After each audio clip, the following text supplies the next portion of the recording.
Hi, everybody. Welcome back. This is Daria here. Thank you so much for joining me. Today, we're going to talk about how external influences and the media can be affecting your beliefs about relationships in a negative way.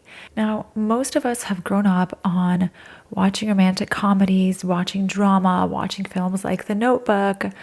And while a lot of these movies are really good and very entertaining, I think that they create this unrealistic expectation for what a relationship is supposed to look like, especially a healthy relationship. And if you're somebody who's single, and I remember this from myself when I was younger and I was single, and I would watch all of these movies and I would be like, one day that's going to be me. I would watch all of these romantic comedies and I would think, yeah, that's going to be me soon. I'm going to find someone like that. And I'm going to have this fairy tale romance, right? Like you watch it and you have this hope, you have this vision for your own relationship that, is supposed to be something similar to what you see in the media. The fact is that what we see in the media and what we read in the fairy tale romance novels and what we watch in those movies, it is so far from reality that it can really skew your perception of what a healthy relationship is supposed to look like. Think about the classic dynamic where there's, this bad boy, right? Or this guy who's, in reality, if you were to meet someone like this, he would be toxic, right? This toxic man who would be a terrible boyfriend. He's got all these problems. And then there's this girl who meets him and falls in love with him. And what happens is she tries to change him, or she tries to fix him, or she tries to love her way into his heart. And when you think about it, this is extremely unhealthy. This is like, I don't want my daughter growing up on movies like this thinking that this is what a relationship is supposed to look like. That, I'm going to go after the bad boy or the emotionally unavailable man, and I'm going to convince my way into his heart. I'm going to fix him. I'm going to nurse him back into who he's, his highest self. I'm going to be able to change him. And I think that a lot of our perceptions as women, especially when we're single and we haven't really had the experience of being in a healthy relationship, for a lot of us, we watch these films and we watch the media and it gets ingrained in our subconscious mind because they are so powerful, right? They use music and stories and emotions. They affect our emotions in such a powerful way that, anything we watch that affects us in a very strong emotional way, it gets stored in our subconscious mind. And so this is affecting how we feel about relationships and what we are expecting when we go out to date somebody or when we enter into a new relationship. Like all of these things we see in the media and we read about, it's all fiction, but it does affect our expectations. There's this image of, having this amazing relationship that's like up and down, and there's roller coaster rides, and there's all this drama and all these interesting and crazy things happening, but yet they go back to each other and they're so in love with each other and they live happily ever after and there's never any problems. And this is extremely unrealistic. If you are in a relationship like me, I've been married for 6 years, it can really make you feel bad about your own love life, right? Like I'm in a very happy, stable, healthy marriage with my husband with, 2 beautiful kids. We have this amazing family, but sometimes when I don't watch a lot of television because, first of all, I know it's extremely not good for you. And if you're into personal development and you're trying to grow into the best version of yourself, you know that you have to be very careful with the information that you allow into your space. And so I am very discerning with what I watch. Like I don't watch random drama. I don't watch random television shows, random films. Sometimes, like very rarely, will I watch something that just for the entertainment value. But usually if I'm watching something or I'm reading or I'm listening to something, it's something that is going to make me feel good and help me grow in some way. These television shows and films can make you feel bad about your own life. But here's the thing, when I watch these shows or these films that are about, the romance and the drama and the ups and downs, I watch this and I think, wow, my relationship, like my marriage is really boring, you know? And the thing is, as a dating coach, I understand that boring is not a bad thing. There's different layers to it. And I understand that a healthy relationship and a healthy partnership is meant to be boring to a certain extent. And when I say there's layers, that doesn't mean that you need to be with somebody who you're completely bored with, you never have fun with, who you don't like, who you don't have intimacy with, who like just is completely boring, right? Doesn't make you happy and doesn't make you feel good. No, that's not what I mean. What I mean is that when you watch these films and films like even The Notebook, it can set up unrealistic expectations for what a healthy love really looks like in the real world. In the real world, healthy love looks like something that is sustainable. It's not something that has crazy up and down roller coaster emotions all the time. It's not something where there's cheating, there's fighting, there's on and off, breaking up and getting back together. No, in the real world, a healthy relationship does not look like that. And watching these films, and sometimes I'm like, oh my goodness, like I need more excitement. I need more drama in my relationship. But then you kind of think back and realize, okay, it's all about what you're willing to sacrifice. Like, do you want to be in a toxic relationship where you're going to be constantly feeling like you're walking on eggshells, like you need to prove yourself to a man, like you don't feel safe, that he doesn't make you feel loved and cherished and understood? Right? But yet maybe you have incredible sex and the intimacy is amazing and there's excitement and there's passion. You have to sacrifice a little bit of that if you want to be in a healthy long-term relationship. And a lot of women are subconsciously used to that chaos and that emotional instability in a relationship where it's difficult for them to accept anything other than that. And this is why they can't find healthy relationships. And so a lot of these films and shows, they can really set you up to have unrealistic expectations for what a relationship needs to look like. For example, let's take The Notebook. I absolutely love The Notebook. I think it's an amazing film. It was done so well. It's brilliant, the book, everything. But realistically, there's so many stories like this where, there's this couple when they're young and they have this beautiful blossoming romance and then life tears them apart. And then like 15 years later, they meet again, they have their own lives already and they meet each other. And all of a sudden it's like they never left. And then they just fall back in love with each other, right? The same idea that happened in The Notebook. They spent all this time apart. She already had a fiance. She had a completely different life. And all of a sudden she meets up with Ryan Gosling's character. I forgot his name.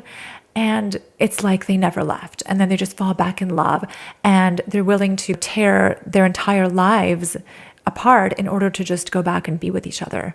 There are so many films and stories like this. But if you look realistically at the real world, this does not happen. This is very unlikely to happen.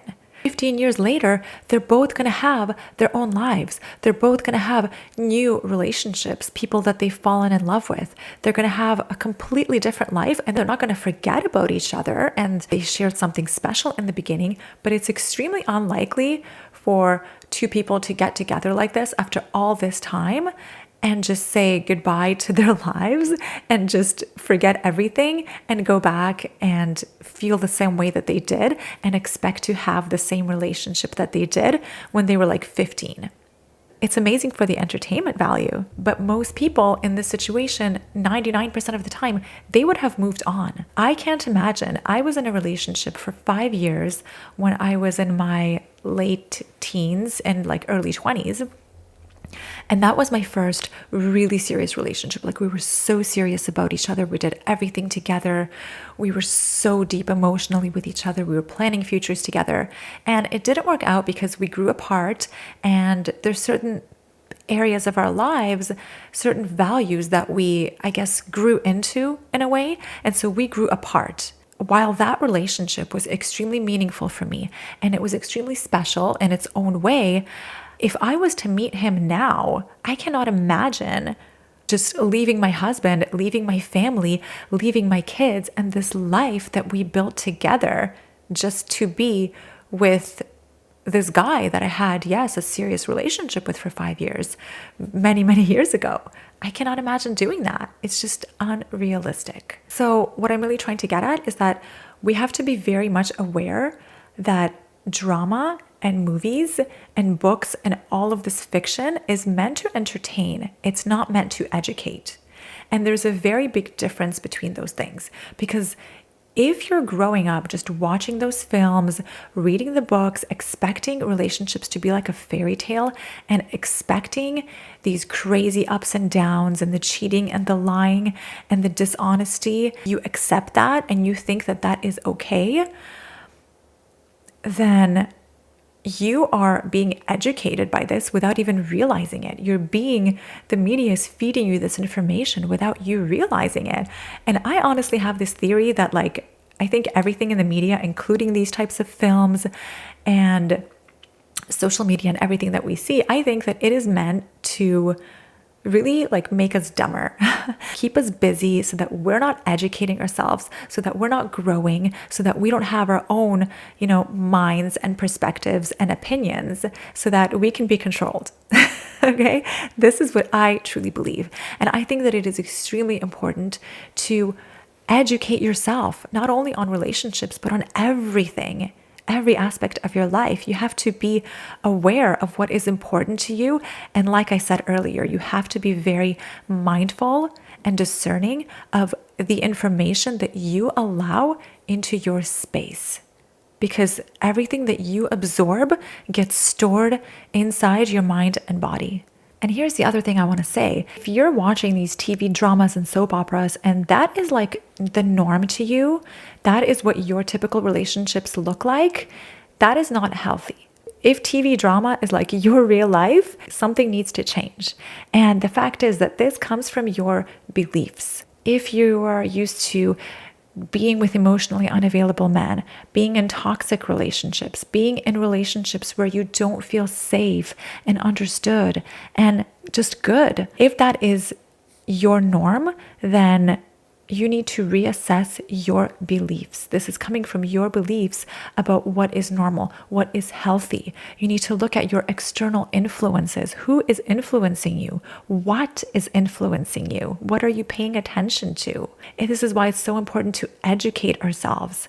When I started reading about relationships, taking classes and courses and books and all of these things 8 years ago, I realized that most of what I knew and the information that I was fed growing up was completely wrong, because most people are in unhappy relationships. And the reason is that they're not educated. They don't know what it takes to truly be happy, to truly choose a compatible partner, so that they don't have to be in a situation where they're being cheated on or they're emotionally or physically going through abuse, God forbid, and all of these terrible things that happen when people are in the wrong relationships. This is why it's so important to educate ourselves and to be very careful with the information that we allow into our space.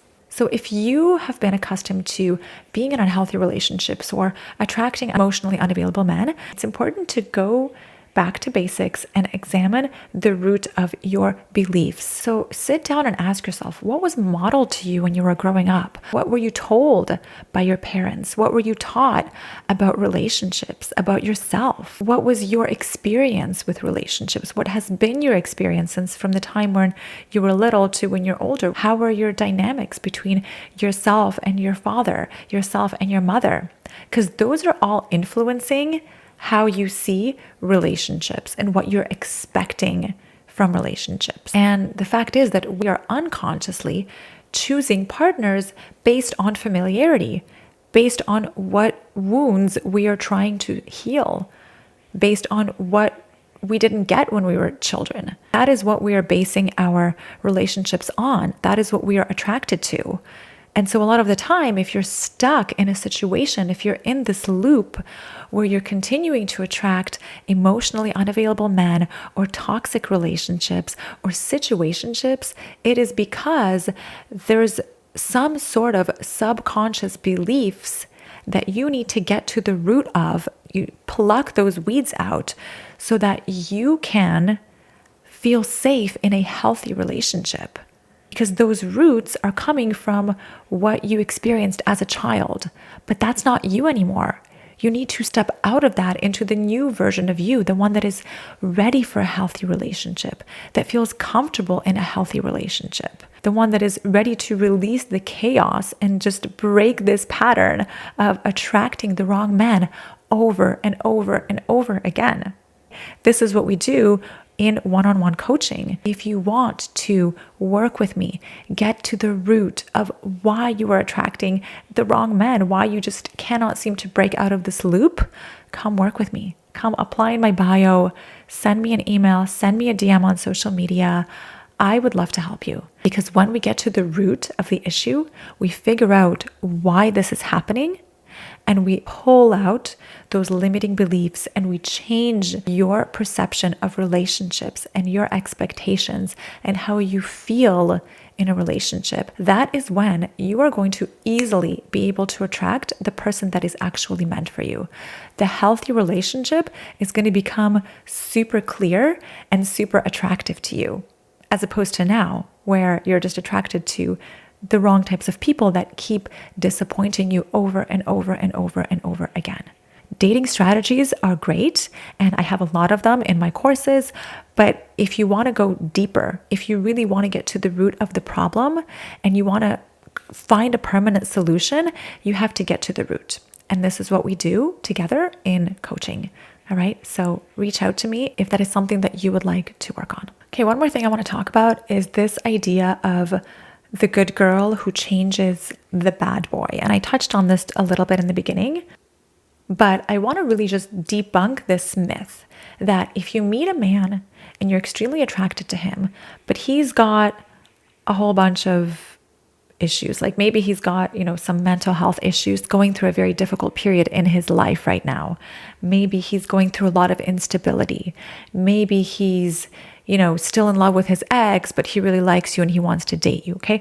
Whatever it is, if you meet a man and you are drawn to him, but he's not the person that you want him to be just yet, he's not going to be the person that you want him to be. And yes, there's like a little tiny, 0.00001% chance that he's going to change into the man that you want him to be. He's going to rise and become that man. But you cannot bank on that. You can't rely on that when you start to date somebody, or when you get into a relationship with somebody, or when you decide to marry somebody. You don't decide to marry somebody thinking that they're going to grow into a completely different person. You decide to marry someone or to commit to someone based on who they are now. And a common theme in movies, and this is because I get it, it's really fun and entertaining to watch. Like, I love watching this, right? The good girl falls in love with the bad boy, and he's emotionally unavailable. He likes to party. He doesn't have his life together.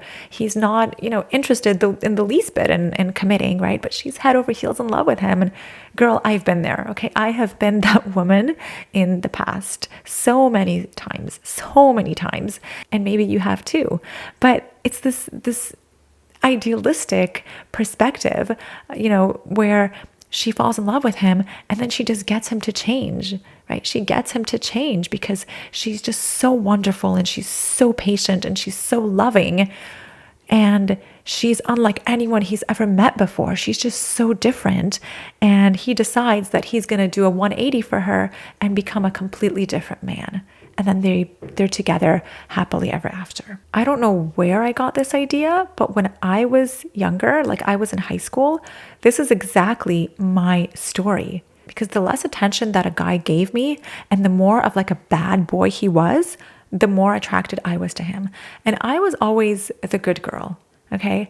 I was attracted to like the wrong crowd, but I was always the good girl, because this is how I was raised, and I kind of am still, I guess, Of course, I have my fair share of like experimenting and doing some like naughty things in high school when I was younger and stuff, but I had a strong set of values. And I was always like really deep inside, I I felt like I was the good girl, and I really was. But I was attracted to the wrong types of men all the time. I was attracted to the bad boys. And I can't tell you how many times I dated and stayed in relationships for months, sometimes like over a year. I've had a few relationships where I was with guys that were on a completely different level. Like they were from a completely different planet, right? They had a completely different internal world, completely different set of values. Like we were so different. And they had so many issues that I took it upon myself to fix. And I had this underlying belief that I can fix him, right? Like I was deriving my sense of self-worth from trying to fix someone else, trying to fix him. And so the more broken he was and the more of like a bad boy he was, the more, this is like a challenge for me, right? This makes me feel good because I'm going to go after him and I'm going to prove that I can be the one he falls in love with. And I can be, the nurse and the caretaker. And now I realize how unhealthy that is and how toxic that is. You cannot fall in love with a man thinking that you're going to change him or you're going to fix his problems, you're going to fix him into being the man that you want him to be, or that he's going to change for you, magically do a 180 for you, or leave his wife or whatever it is. Okay? You cannot decide to be with somebody based on that. It is too risky and it is too unlikely. And this is why it's so frustrating for me to watch the films and the shows and the soap operas, because they have a major influence on us and they just set the most unrealistic expectations for dating and for relationships. So my message for you today is twofold, okay? First is please be mindful of the information that you allow into your world and into your space, because you are being influenced by it and it's affecting you whether you realize it or not. Especially when it comes to relationships, so much of what you see on the internet, on social media, on TV is unrealistic, okay? The second thing is, if you want to break the pattern of attracting emotionally unavailable men, of attracting the wrong man, of having situationships that go nowhere, going on dates, getting frustrated, and you just want to settle down and you want to find your person, then come work with me. Book a coaching call with me. Let's talk about it. Apply for long-term coaching, right? 3 months, 6 months, 12 months, longer, whatever it is that you need, I will be here to support you, because I know how powerful coaching can be. And I know that we need to get down into the very root of the issue, pull the weeds out so that you can be free to attract and have the healthy relationship that you truly deserve. Okay. Thank you so much for watching. Thank you so much for listening. I will see you next time. Bye-bye.